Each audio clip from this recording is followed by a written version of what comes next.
꽃을 사오거나 받았다면 제일 먼저 무엇을 해줘야 될까요? 먼저 꽃을 다듬기부터 해야 깨끗하게 꽃이 꽂힐 수 있겠죠. 그 전에 해야 될 일이 있는데 화병을 깨끗하게 청소해주는 일이에요. 화병이 깨끗하게 청소되어 있다면 좋겠지만 그렇지 않은 경우에는 한번 닦아주시면 좋아요. 화병을 닦아주실 때는 이런 병렬 솔이 있다면은 물론 깨끗하게 잘 닦일 수 있겠지만은 그렇지 않을 경우에는 이렇게 젓가락 끝에 키친타올을 감고 스카치 테이프로 한번 감아주시면 깨끗하게 닦을 수 있어요. 그리고 화병에 끼어 있는 것들이 있기 때문에 그 전에 따뜻한 물로 먼저 불려주셔야겠죠. 그래서 따뜻한 물로 어느 정도 불려주신 다음에 물을 덜어내고 솔이나 키친타올로 깨끗하게 닦아주시면 되세요. 꽃은 깨끗한 물이 있어야 오래오래 볼 수 있는데 화병이 깨끗하지 않으면 아무리 깨끗한 물을 계속 갈아주어도 물이 깨끗할 수가 없어요. 우리가 물론 좋은 화장품을 바르는 것도 중요하지만 그 전에 깨끗한 손으로 화장품을 바르는 게 더 중요하듯이 화병이 깨끗한 게 제일 중요한 요소예요. 그러면 꽃을 다듬는 것부터 해볼게요. 이 꽃다발을 선물 받았다면 포장이 아깝긴 하겠지만 포장을 먼저 제거해 주세요. 꽃도 숨을 쉬어야 하고 꽃다발에 쌓여 있는 상태에서는 제대로 숨을 쉴 수가 없거든요. 먼저 잎을 제거해 주는 것부터 한번 같이 해볼게요. 잎을 제거할 때 가위는 깨끗한 가위로 하는 게 좋아요. 만약에 집에 있던 다른 데 이용하던 가위를 사용한다면은 한번 뜨거운 물 같은 걸로 소독을 해준다든지 깨끗하게 닦아준 후에 사용을 해주세요. 그리고 잎을 손으로 뜯어내는 것보다는 가위로 잘라주는 게 좋아요. 잎을 손으로 뜯어내면 줄기 끝이 벗겨질 수가 있기 때문에 벗겨진 표면은 꽃에게는 다 상처라고 보시면 되거든요. 여드름을 손으로 짜는 것 같은 그런 느낌이라고 생각을 하시면 되세요. 깨끗한 가위로 잎을 잘라주실게요. 그다음에 줄기 끝은 사선으로 잘라주시는데 사선으로 자르시는 이유는 직각으로 잘랐을 때는 물을 빨아 올릴 수 있는 면적이 이만큼인데 사선으로 자르면 물을 빨아 올릴 수 있는 면적이 훨씬 더 넓어지기 때문이에요. 사선으로 자른 후에 화병에 꽂아주시면 됩니다. 화병에 들어가는 물은 시원한 수돗물이면 돼요.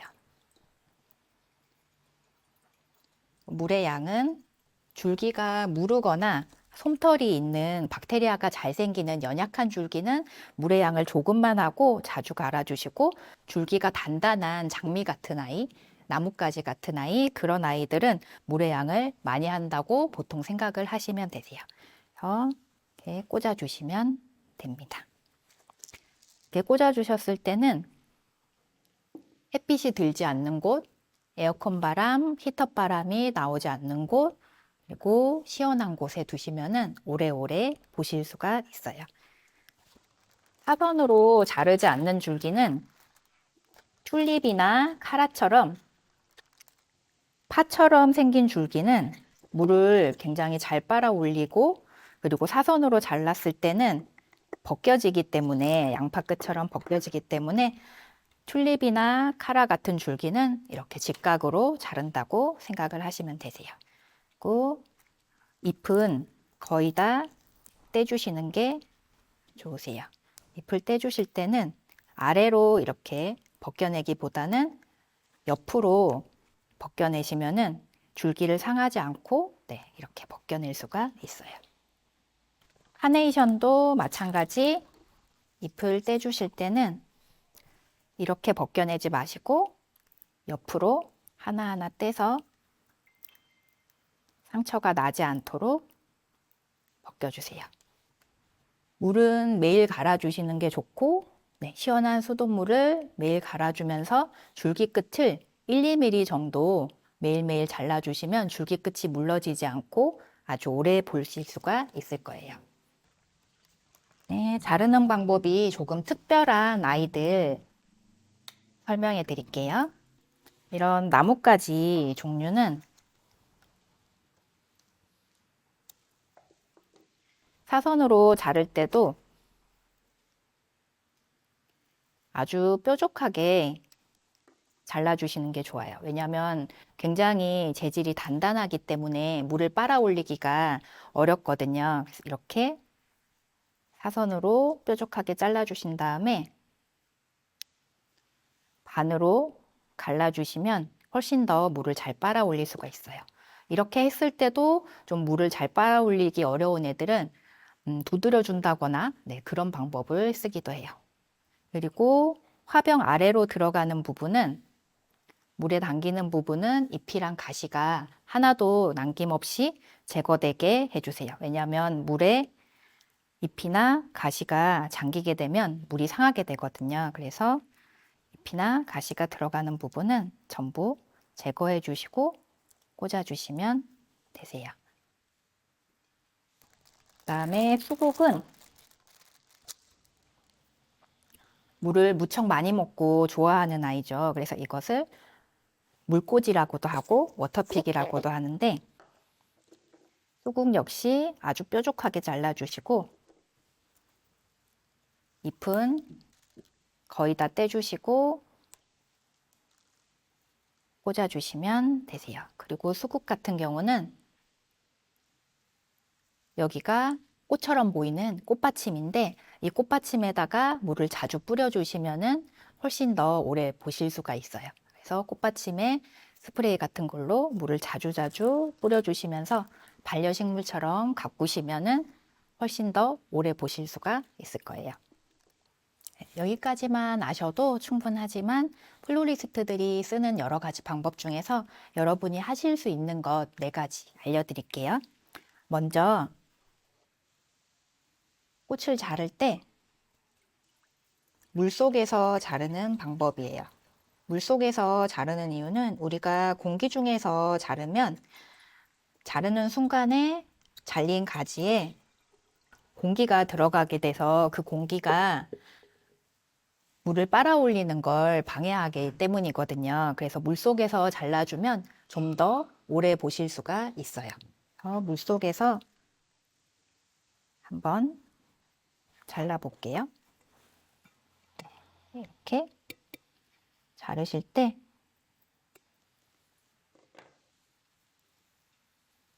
물 안에서 잘라주시면 좀 더 오래 보실 수가 있어요.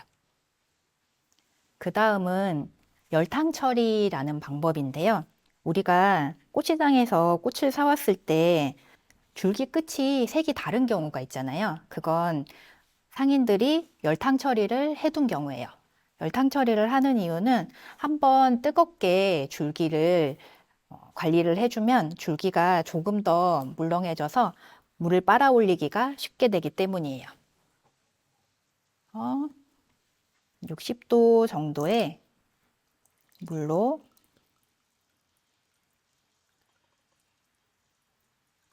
채운 후에 한 10초 정도 담갔다가 빼시면 되세요. 특히 열탕 처리를 하면 좋은 줄기는 이렇게 여리고 약간 좀 솜털이 있는 그런 줄기 같은 경우는 열탕 처리를 해주면은 훨씬 더 오래 보실 수가 있어요. 이 꽃은 물망초인데 물망초는 화분으로 보실 때는 굉장히 오래 보실 수가 있지만은 이렇게 잘린 상태인 절화로 나왔을 때는 이제 오래 가지 않는 꽃 중에 하나거든요. 왜냐하면 솜털이 있고 줄기가 약해요. 이런 꽃들 같은 경우는 열탕 처리를 한번 한 후에 넣어주시면 훨씬 더 오래 보실 수가 있으세요. 그 다음에 플로리스트들이 쓰는 방법은 처음부터 시원한 물에 꽂지 않고 미지근한 물에 한번 담갔다가 시원한 물에 꽂는 방법이에요. 왜냐하면 미지근할 때 꽃이 더 물을 빨아 올리기가 쉽기 때문에 미지근한 물에 잠시 담궜다가 시원한 물에 옮겨주면 훨씬 더 오래 보실 수가 있어요. 그리고 특히 꽃은 온도에 민감하기 때문에 빨리 피워야 되는 꽃을 필요로 할 때는 미지근한 물에 한번 담궈서 꽃을 피워 올린 다음에 시원한 물에 꽂아주면은 꽃을 빨리 피워 올릴 수가 있어요. 마지막 한 가지는 절화보존제를 쓰는 것인데요. 절화보존제는 인터넷상에서 쉽게 구매를 하실 수가 있어요. 절화보존제의 효능은 화병에 박테리아가 생기지 않게 방지를 해주고 꽃에게 영양분을 공급하는 것이에요. 가끔 물에 락스를 타면 되냐, 사이다를 타면 되냐, 설탕을 타면 되냐 이렇게 어디서 들어보신 것을 많이 물어보시거든요. 그런데 락스를 타는 거는 물론 공공장소라든지 사람이 살지 않는 그런 커다란 장소에서는 괜찮을 수 있지만은 좁은 실내나 아니면 사람이 생활하는 곳에서는 락스를 타놓는 게 사람에게 그다지 좋지가 않아요. 그리고 우리가 락스를 넣는 그 1000분의 1 비율을 맞추기도 굉장히 어려워요. 그래서 락스를 타는 것보다는 절화보존제를 타놓는 게 훨씬 더 좋으실 수가 있어요. 물론 절화보존제를 타는 것보다 더 중요한 것은 시원한 물을 자주자주 갈아주는 것이에요. 그리고 설탕을 타면 되냐, 사이다를 타면 되냐 이렇게 많이들 물어보시는데 설탕과 사이다는 박테리아의 먹이가 되기 때문에 설탕과 사이다만 타놓는 것은 좋은 방법이 아니에요. 그래서 시원한 물을 자주 갈아주거나 아니면 절화보존제를 쓰시는 걸 추천을 드려요. 절화보존제 뒤쪽에 보시면 어떤 거는 500ml에 한 포를 넣고 어떤 거는 1리터에 한 포를 넣게 돼 있어요. 그래서 그렇게 절화보존제를 미리수를 맞춰서 물에 타서 사용을 하시는 것을 추천을 드려요. 그런데 내가 화병이 작아서 이게 물이 1리터가 안 되는데 어떻게 하죠? 라고 물어보시는 분들이 있으시거든요. 그때는 1리터가 되는 페트병이라든지 그런 데 물을 맞추고 그 다음에 거기다가 절화보존제를 타놓은 상태에서 그 물을 화병에다가 바꿔주시면 되세요. 그리고 꽃다발이나 꽃바구니 오래 보는 법, 많이 물어보시는데 꽃다발은 말씀드렸다시피 포장을 풀러서 두셔야 꽃이 숨을 쉴 수가 있고요. 그리고 꽃다발을 이렇게 꽂아놨을 때 그당 묶인 상태 그대로 꽂아놓는 것보다는 조금은 풀러서 꽃이 숨을 쉴 수가 있게 해주신 다음에 꽂으시는 게 좋겠죠. 그 다음에 만약에 꽃다발에서 좀 시든 꽃이 생겼다. 이랬을 때는 시든 꽃은 빼주시는 게 좋아요. 좀 아깝더라도. 왜냐하면 우리가 귤이나 뭐 딸기 같은 것들 우리가 냉장고에 뒀을 때 하나가 상하면 나머지 옆에 있는 것들도 많이 상하잖아요. 그런 것처럼 꽃도 하나가 상하면 거기서 에틸렌이 나오기 때문에 다른 꽃들도 옆에 있는 것들도 상할 수가 있어요. 그리고 꽃마다 수명이 다르기 때문에 똑같은 환경에 둬도 어떤 꽃들은 수명이 짧아서 빨리 시들고 그런 꽃들은 빼주시는 게 다른 수명이 긴 꽃들도 오래 갈 수가 있는 방법이에요. 꽃바구니 오래 보는 법 역시 자주 물어보시는데요. 시든 꽃은 먼저 빼주시는 게 남아있는 꽃을 오래 볼 수 있는 방법이고요. 물을 꽃잎에는 닿지 않고 플로랄 폼에만 닿도록 부어주시면은 오래 보실 수가 있으세요. 종이컵 반컵 정도의 물을 이틀에 한 번 정도 부어주신다고 생각을 하시면 되겠습니다. 지금까지 꽃 오래 보는 방법 설명드렸습니다.